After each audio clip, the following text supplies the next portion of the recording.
Hey, Shalom. Slacker.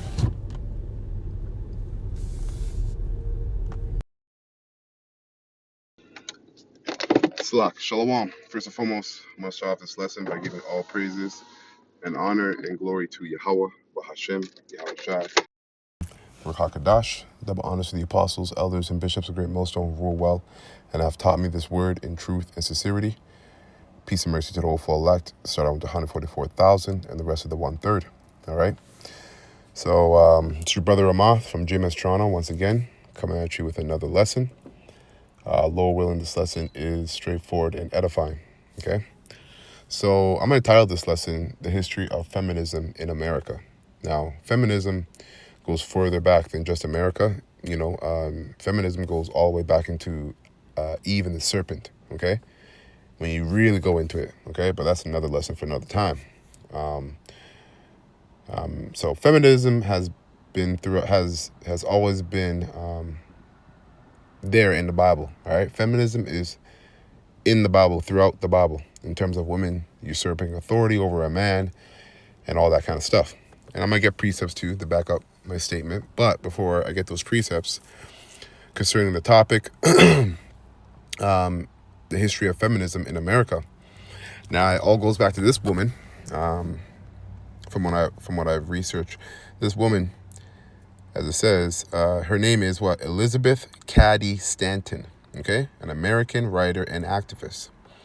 So born November 12, 1815. Okay, now I'm just going to read a bit of a backdrop on this woman, all right? And then why she is so important. So it says, Elizabeth Cady Stanton, November 12, 1815, October 26, 1902, to October 26, 1902, was an American writer and activist who was a leader of the women's rights movement, right? Also known as the women's suffrage movement in the U.S. during the mid to late 19th centuries. She was the main force behind the 1848 Seneca Falls Convention, the first convention to be called for the sole purpose of discussing women's rights, and was the primary author of its Declaration of Sentiments. Her demand of women's rights to vote generated a controversy at the convention, but quickly became a central tenet of women's movement. She was also active in other social reform activities, especially abolitionism. What the hell is that? Abolitionism. I want to hear how Esau pronounces this word. Slack, I'm doing a little bit of a side mission, but hey, it's all good. I learned, you learned. Real quick, let me just...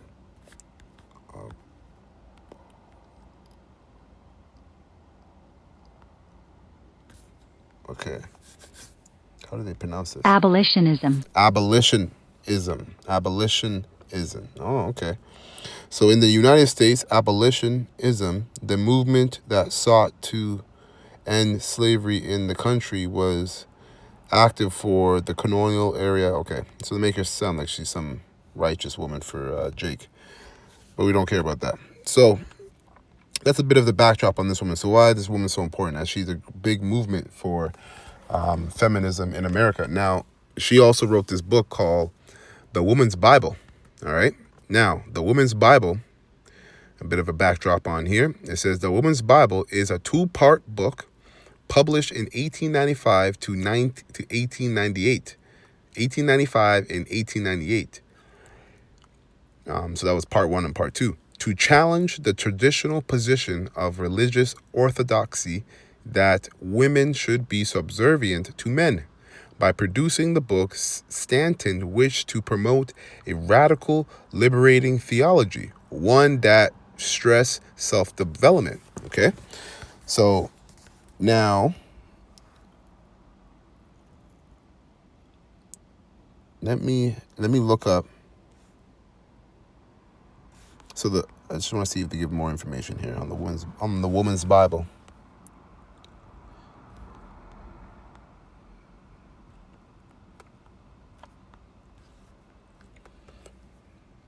Okay. It says the book, this is in the Wikipedia, the book attracted a great deal of controversy and antagonism at its introduction. Yeah, so this book was set up, all right, to basically reject the notion or the authority of a man over his woman in the Bible, and basically uplift liberation of women. And women should not have to be subservient or in subjection under their man, right? So obviously, when I read that, I'm okay. Now there's another book, all right, during that time. Well, you know what? Before I get that book, because that was actually more of a movement. So I went to ChatGPT, right, to look up who's this woman. Like, is this woman? I typed up, is Elizabeth Cady Stanton a Satanist? Right? No. ChatGPT said no. Elizabeth Cady Stanton was not a Satanist. She was a prominent 19th century, okay, blah, blah, blah, blah, blah. It says Stanton was a free thinker later in life and was critical of organized religion. So she was a free thinker. What's a free thinker? I looked up. A free thinker is someone who forms their beliefs about religion, ethics, and philosophy based on reason, logic, and evidence. So someone who's not spiritual, right? Who's straight up carnal, right? Not saying that doing these things is carnal, but when it comes to the Bible, you have to be spiritual first. You have to have the Holy Spirit, first of all, to even understand the Bible for what it is, in its entirety, especially the prophecies, okay? But of course, you're going to apply reason, logic, and, scriptures. The Bible says, prove all things, right? So it says, rather than traditional authority or dogma, you see? So, do as I wilt. Simple as that. Do as I wilt. Free thinking emphasized intellectual independence from who? From the Most High, right? From Yahweh or Yahweh Shai, especially from religious institutions. There you go. So she was a free thinker. She was completely against the Bible. She was basically atheist. But I asked too, here's how it compares to atheism.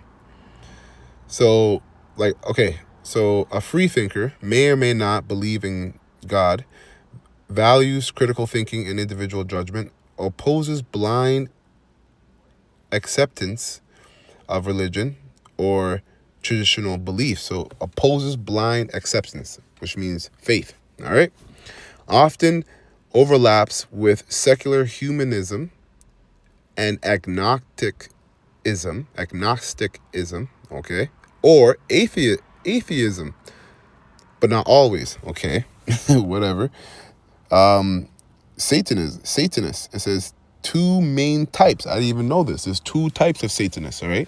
There's religious Satanism, which says believe in and may worship Satan as a deity.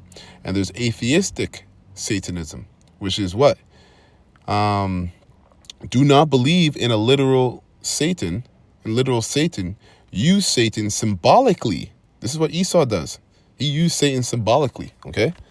And you got actual Edomites that worship Satan, but, it says use Satan symbolically to promote individualism, rationalism, and opposition to authoritarianism, right? So the scriptures, simply put, often align with free thinking values. So guess what? It says that she was a free thinker. Elizabeth Cady Stanton was what? A free thinker. You could also call her an atheistic atheistic Satanist. Okay? All right. This is the woman that pushed feminism in the 1800s, right? For all you women out there. And hey, you sincere sincere sisters out there, okay? Every single woman in the world is a Satanist or is a feminist. all right, including you women that sincerely believe.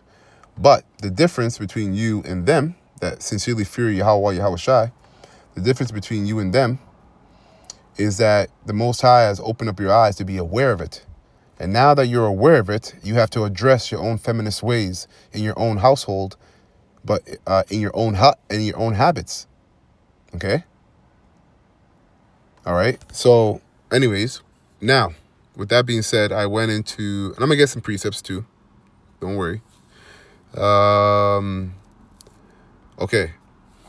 So I typed up what is satanic feminism, right? Satanic feminism, a concept explored by historian Per Faxneld, is a reinterpretation of the association between women and Satan. So the women's Bible, remember, is a woman's perspective on the Bible, okay?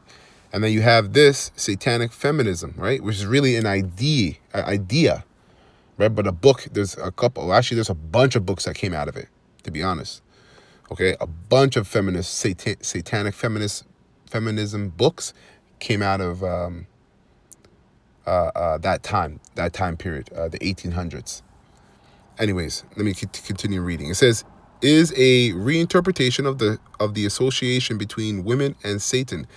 It reimagines Satan as a liberator of women, an ally in the struggle against patriarchal dominance, right? This movement primarily found in the 19th century art, literature, and esoteric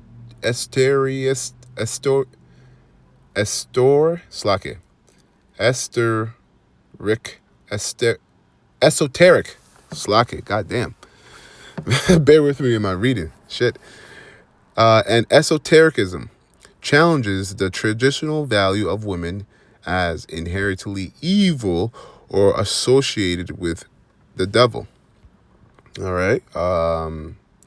Look, okay, it says here's a more detailed look. Reimagining the devil. Instead of viewing Satan as a malevolent force, satanic feminism portrays him as a figure who rebels against oppressive structures, particularly patriarchal religion and social norms. This is why I said earlier, this really goes back to the Bible. This is exactly what the man who had the spiritual demon Satan on him, all right?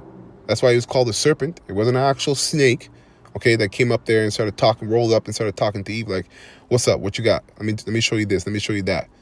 No, okay? It was a man with the spiritual demon Satan on him, in him, and basically he was a diviner. He was a sorcerer. And he was teaching Eve to get up under Slake, right? To get away from the rulership. A bunch of cars driving by. Bear with me. I'm going to move a little bit. Oh, you know what? No, I'm good. Okay. Anyways, Slake. Yeah. What was I saying? I lost my thought. Yes, Satan was a diviner. All right. When you go into that word Satan, you know what? Let me just do it right now. Okay, so the Genesis 3, right? And the serpent. So let's go the word. And we always bring this out, okay? I know the elder brother in Dallas, Elder Yashawamba, always brings this out as well. But I've seen brothers bring it out. But when you look into this word, where is it here? Satan, right? In the Hebrew, always got to practice your Hebrew. In the Hebrew, it says it's Naha, or Slake, Naka, Slake, Naka,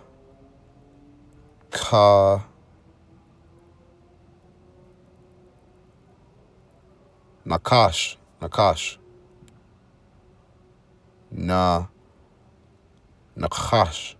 right? So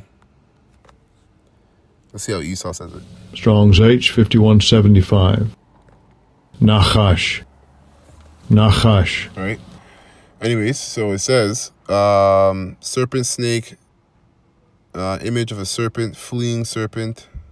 Oh yeah, the etymology. Right? The etymology. And it says to practice divination. Right? Divine, observe signs, learn by experience, digitally observe, practice, foretelling. Right? Take as an omen. To practice divination. Okay? So when we go back here, back to Google or AI, whatever, it says reimagining the devil. Instead of viewing Satan as a malevolent force, satanic feminism portrays him as a figure who rebels against oppressive structures, particularly the patriarchal religion and social norms. Eve as a heroine, right? So it says the narrative of Eve's disobedience is reframed, with Eve seen as an heroine who challenged the authority of God, the Father. You see? Now, feminist empowerment. Anyways, so that's that.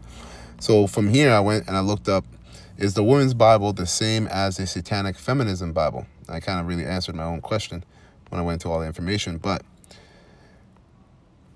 in the overlap, I've skipped down here. See, the AI overview says no, the Women's Bible and the Satanic Bible have distinct different concepts. But when you go down, right, as it says, here's a more detailed comparison.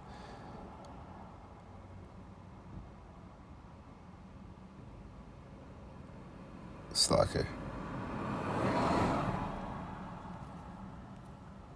Feminism is a more specific radical reinterpretation focusing on.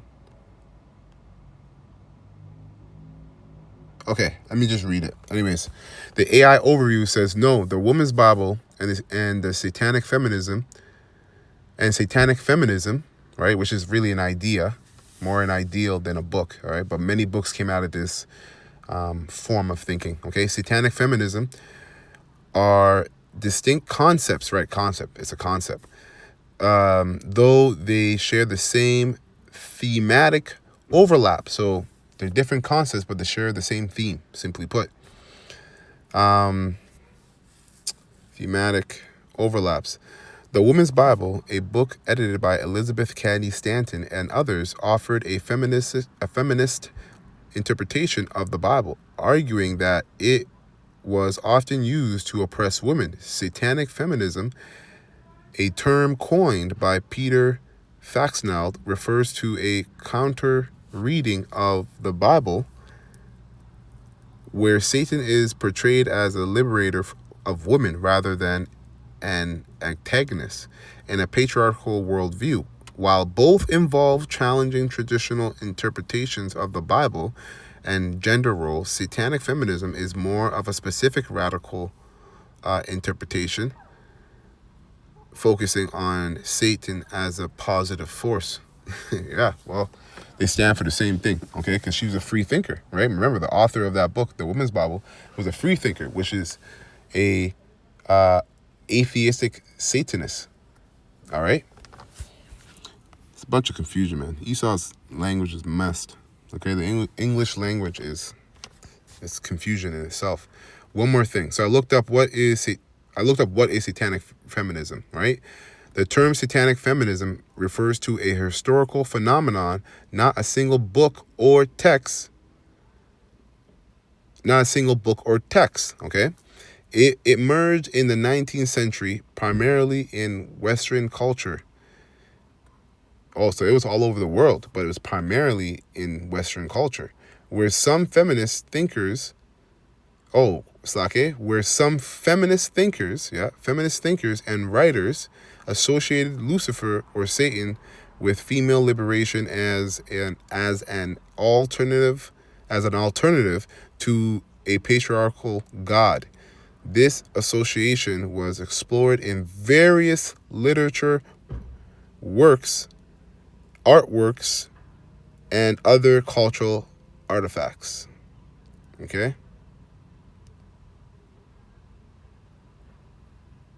It says, not a single text. The term satanic feminism does not denote a specific book, but rather a reoccurring theme and set of ideas found in various 19th century texts, right? All right, so that's the history of feminism, right? Going into the history of feminism in America. Now, but let me get some scriptures, because ultimately, feminism has been around for a while, since Eve went off, okay? Now, let me get this, and this is what the Lord said he would do. Jeremiah 31 and 22. Okay, it says, how long wilt thou go about, O backsliding daughter? For the Lord Yahweh has created a new thing in the earth.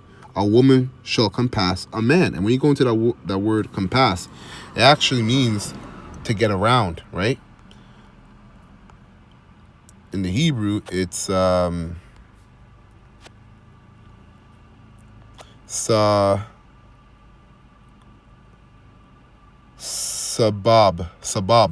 okay? Sabab. Strong's H 5437. Savav. Savav. Okay, so it says to turn about, or around, or aside, or back, or towards, go about, or around, right? So the Lord said he's going to create a new thing in the earth. A woman is going to compass a man. So, and hey, let's go into that word new, actually, because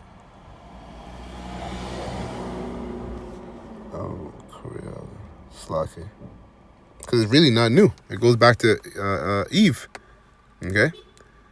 And Eve was way before Jeremiah. A new thing.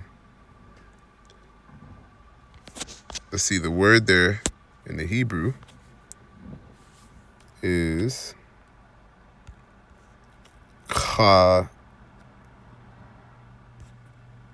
bear with me.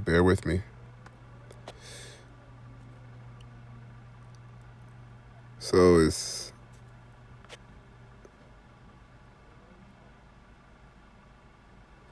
Kadash. Oh, Kadash. Salak. Yeah, Kadash. Bear with me. Salak. Kadash. But I'm practicing my Hebrew, man. Right? Oh, yeah. So the word there is holy. Right?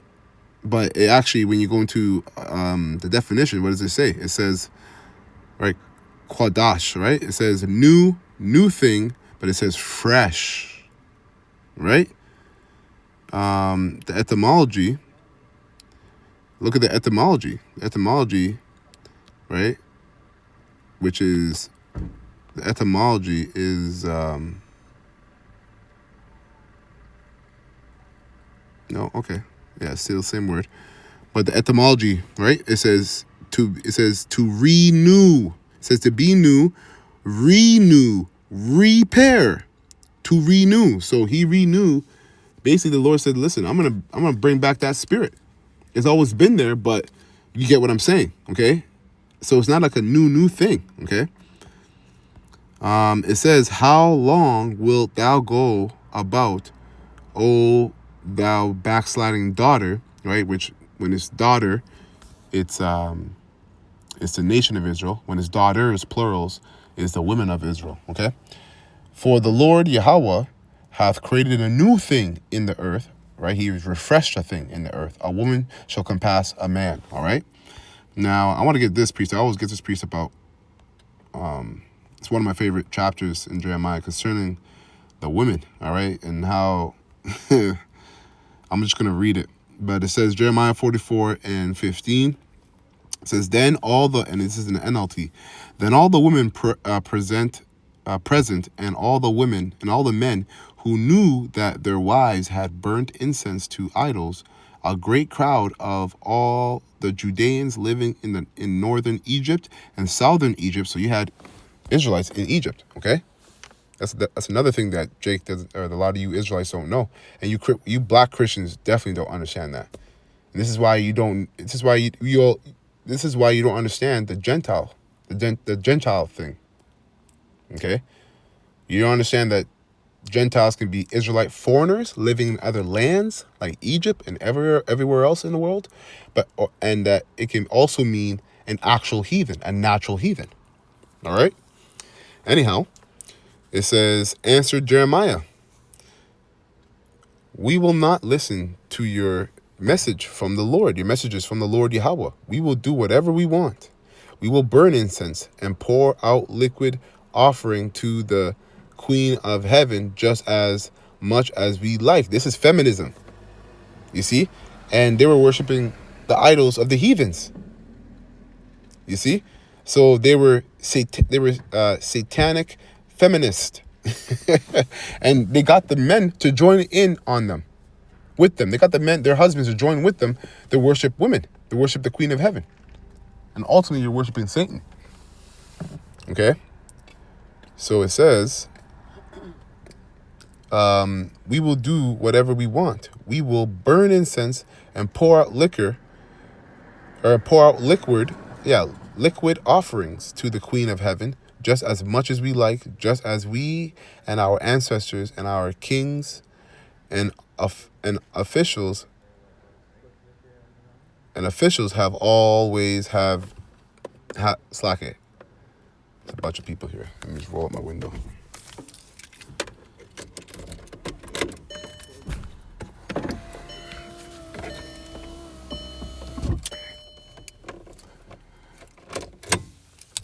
Okay, slack. So it says, where was I? It says, just as we and our ancestors and our kings and our officials have always done in the towns of Judah and in the streets of Jerusalem. For in those days we had plenty to eat, and we were well off and had no troubles. But ever since we quit burning incense to the Queen of Heaven and and stopped worshiping her with liquid offerings, we have been in great trouble and have been dying from war and famine. So this is feminism, all right? Satanic feminism. Besides, the women added, do you suppose that we were burning incense and burning out liquid offerings to the Queen of Heaven and making cakes marked with her image without our husbands knowing it and helping us? Of course not. You see? And this is why you're not supposed to celebrate your birthday as well, because it goes back to this, worshiping the Queen of Heaven, really, and worshiping yourself, because that's what they did. That's what the Pharaoh did in Egypt, right? He deified himself. It says, then Jeremiah said to all of them, men and women alike, who had given him that answer, do you think the Lord Yahweh did not know that you and your ancestors and your kings and officials and all the people were burning incense to the idols in the towns of Judah and in the streets of Jerusalem? It was because the Lord Yahweh could no longer bear all the disgusting things you were doing that he made your land an object of cursing and desolation and desolate ruin without inhabitants as it is today. You see, today, 2025. Okay. What is it? May 11th. May 11th. It says, all these terrible things happened to you because you have burned incense to idols and sinned against the Lord. You have refused to obey him and have not followed his instructions, his decrees, and his laws. You see? Then Jeremiah said to them, all including the women, listen to this message from the Lord Yahweh, all you citizens of Judah who live in Egypt. This is what the Lord Yahweh of heaven's armies and Yahweh of Israel says. You and your wives have said, we'll keep our promises to burn incense and pour out liquid offering to the Queen of Heaven, and you have proved by your actions that you meant it. Shit. So go ahead and carry out your promises and vow to her. But listen to this message from the Lord Yahweh, all you Judeans now living in Egypt. I have sworn by my great name, says the Lord Yahweh, that my name will no longer be spoken by any of you Judeans in the land of Egypt. None of you may invoke my name or use this oath, as surely as the sovereign Lord Yahweh lives. For I will watch over you and bring disaster, not good. Everyone from Judah who is now living in Egypt will suffer war, famine, until all of you are dead. God damn. All right. So the Most High is not playing. Most High is not playing. But that's it on that. All right. I didn't want to make this too long. Lord willing, this was straightforward and edifying for the hopeful elect of the nation of Israel. We give all praises and honor and glory to Yahweh, Ba'Shem, Yahushai, Ba'Hashem, Ruach HaKadosh. Double honors to the apostles, bishops, and the elders of Great Millstone, all right, who have taught me this word in truth and sincerity. Shalom and above all.